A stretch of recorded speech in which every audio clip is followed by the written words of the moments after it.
It's been a week or so since I worked on this edger shaft and flange for that mold dimension sawmill. Weather's been pretty decent. We've been out logging, and then the roads opened up enough we could get out and start getting rock out of the rock pit to finish filling in that pad out there that we're making for the warehouse. Anyway, the last things that I did on this, I'd welded this shaft into this slug, this round piece here. I put it on the lathe and I turned it down, this face here, and I was figuring on punching a center into it for a center on the lathe and go ahead and start turning that down. But once I got this faced off, I could see that I didn't get as good of a job of filling in all of that stuff as I thought I did there. So I'm going to have to do some more welding on it and fill in. There's, little divots around here where it didn't get all filled in all the way.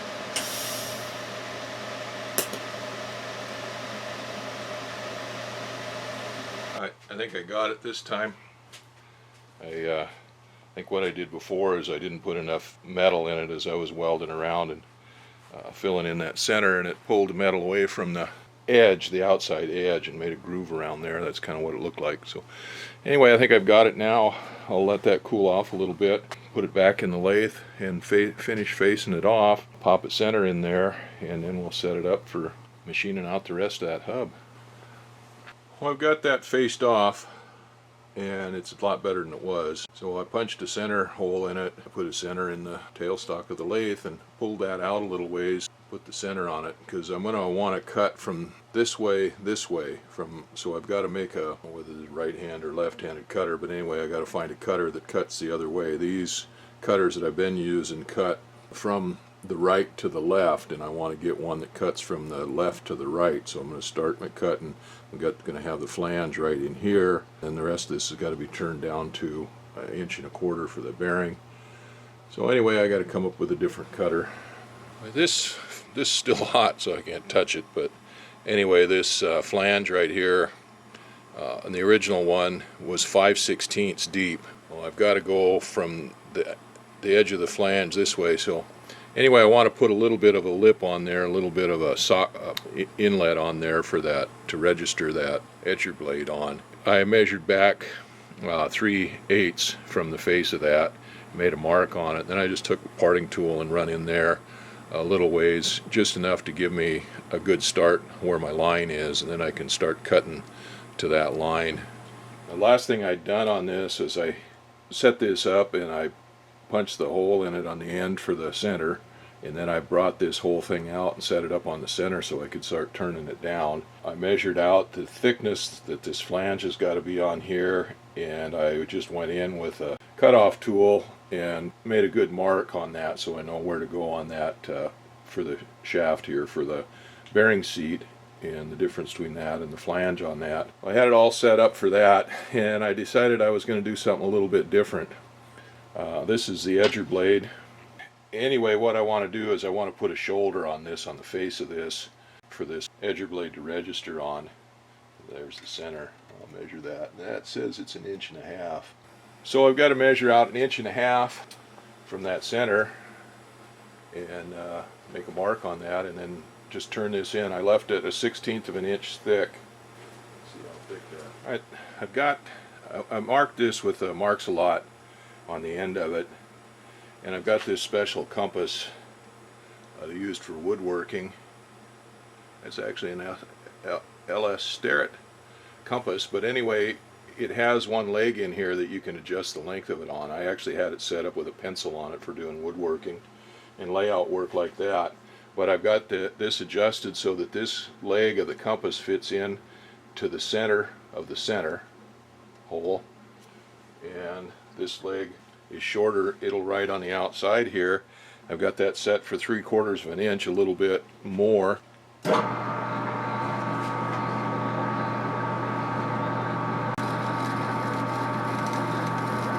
So that gives me a good rough mark to start. So a regular compass really wouldn't work on that because it's got to go in there. It would kind of work, but not really. Oh, this is a LS Starrett number 92 compass, or dividers I guess you should call them, not a compass.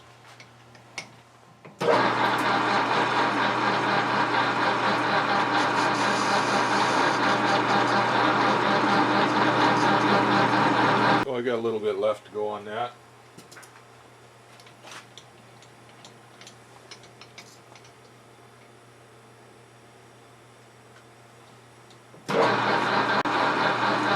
So that don't fit yet. Well, just a little tight. Alright, that's perfect. There's no play in it. It's on there perfect. Alright, good. Now we'll go back to what we were doing before. Run this back out, put the center in it, and start turning the rest of it down. I've got this thing set up again now to go ahead and start turning it down to the right size. And I was going to grind a tool for that, for turning, because I'm going to go from the headstock out to the tailstock on this turn. But I got to looking through my goodie bag there, and I found a carbide tool holder and a carbide tool for that. So I'm going to be lazy, and I'm going to go ahead and use that. Oh, let's see here. I'm going to need some more juice. Flange on the original flange was 2 5/8 inches in diameter, and of course this slug here, to make this big enough, to make sure it was big enough to be concentric when I got it all turned down and everything, is what we got here, 2 3/4. Yeah, 2 3/4. So I've got 1/8 of an inch to take off of that to get it down to the right size. I've got the overall OD on that down to 2 5/8, just perfect. So now the diameter of this shaft from here to where I've got that groove in has got to come down to 1 1/4 inches for the bearing seat.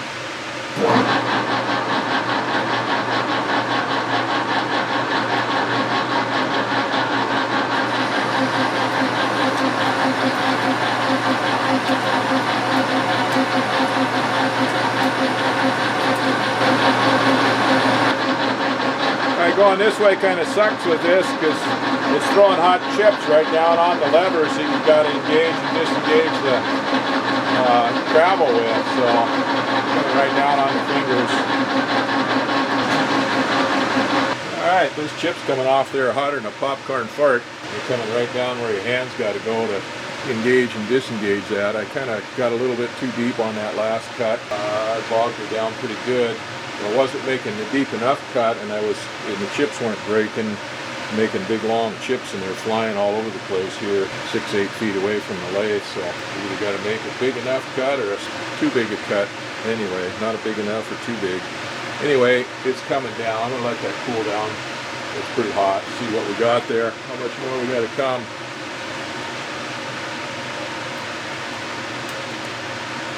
All right, 1.9.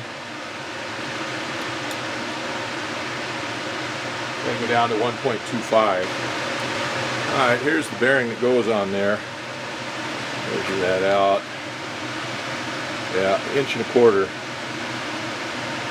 So, 1 inch and 37/64 or 9/16 just about. So we still got it to come down a little over 1/4 inch.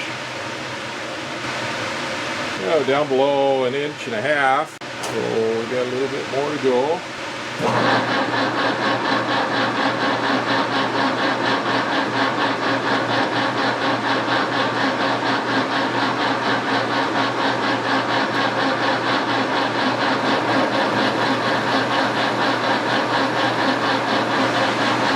Get down into the weld on the end of that now, you can really see the difference in the hardness of the material between the weld and the, I don't forget what that is, 1.44, so we still got 2 thousandths to come down. Let that cool off and measure it and finish it up after it cools off. It's pretty doggone hot. I could cook an egg on it. Alright, well, say I let that cool off. That looks a whole lot more like it does now than it did before. Almost looks like the part now. So, and then I got to figure out how I'm going to put those holes in there, mounting holes in there for that. And anyhow, that was a lot of metal, a lot of chips. I took the shaft out of the 4-jaw chuck, and I wanted to check this bearing fit on it, and it fits on there just like it was meant for it. So that's good news. That's going to work out just fine. So the next thing I need to do now is punch these holes in here, thread them for that edger blade to fit on there.